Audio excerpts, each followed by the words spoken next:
सज्जनों ते मित्रों, मैं तुहाडा मित्र हकीम अहमद नईम अरशद। दोस्तों, पिछले दिनों पाकिस्तान के दिल लाहौर के अंदर एक बड़ा ही दिल खराश वाक़या पेश आया और जिन्हों सुन के वेख के मेरी तो रूह तक कंब गई। यकीनन तुहाडे नाल भी ऐसा ही होया होवेगा। तुसीं सारे जानते हो कि लाहौर च पबजी खेडन तो मना करन ते एक बच्चे ने अपने घर के 4 जीआं नूं कतल कर दिता। पबजी की है तुसीं सारे जानते हो। एक गेम है, फाइटर गेम है। उहदे च की हुंदा है कि वो टारगेट हुंदा ते उहनूं गोलियां मारदे ने। बंदियां नूं कार्टून टाइप बंदे हुंदे ने, एक दूसरे नूं गोलियां मारदे ने। हर पासे खून ही खून हुंदा है। ये ज़्यादातर आम हुई कोविड के दिनों जदों मुख्तलिफ शख्सियात ने, बल्कि आला तरीन शख्सियात ने अपने बयानात दे विच क्या कि घरां च बैठो ते पबजी खेडो। और पबजी ने लोगों को नफसियाती मरीज़ बना दिता। बल्कि मैं तो इस गेम जिन्नियां भी फाइटर गेमां ने, इन्हों साइबर नशा, साइबर ड्रग्स ने,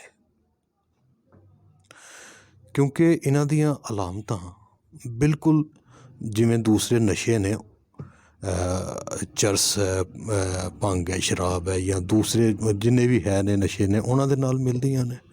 मसलन पाउडर पीन वाला या टिक्के लाने वाला बंदा, उहदे च चिड़चिड़ापन आ जाता है।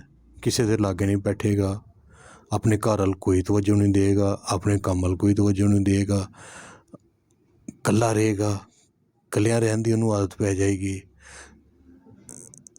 स्कूल का होमवर्क नहीं करेगा, कॉलेज जाता है, अगर कॉलेज जाता कॉलेज च नहीं पढ़ेगा। सेम इहो ही अलामतां इस साइबर नशा करने वाले बच्चों के विच पाईयां जांदियां ने।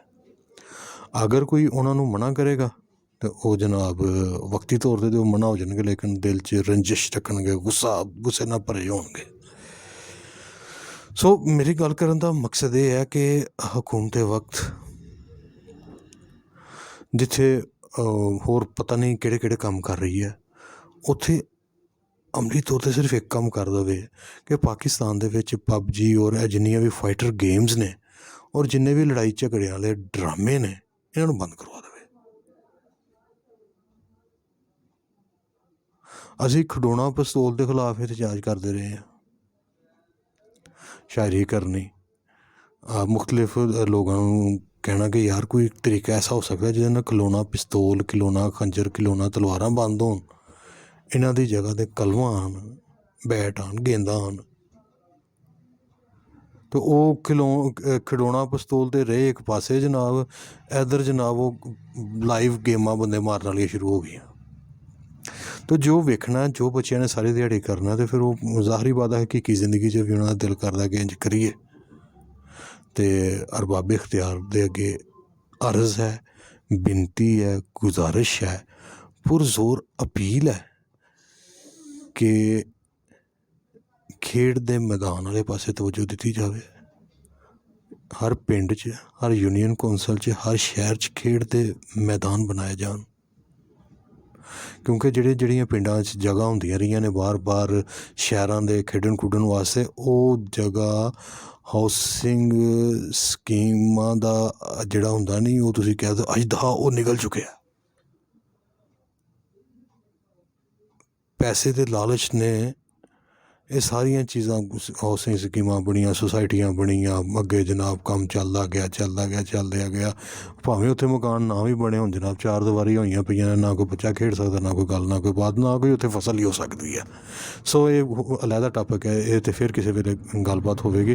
फिलहाल गुजारिश ये है कि पबजी, फ्री फायर तो इहो जिहियां जिन्नियां भी लड़ाई वाली गेमां ने, इन्हां ते मुकम्मल तौर पर पाबंदी लाई जाए। ये वालदैन की गुजारिश है हुकूमत वक्त अगे। बहुत शुक्रिया, जिंदे वास्ते रहो। अल्लाह हाफिज़।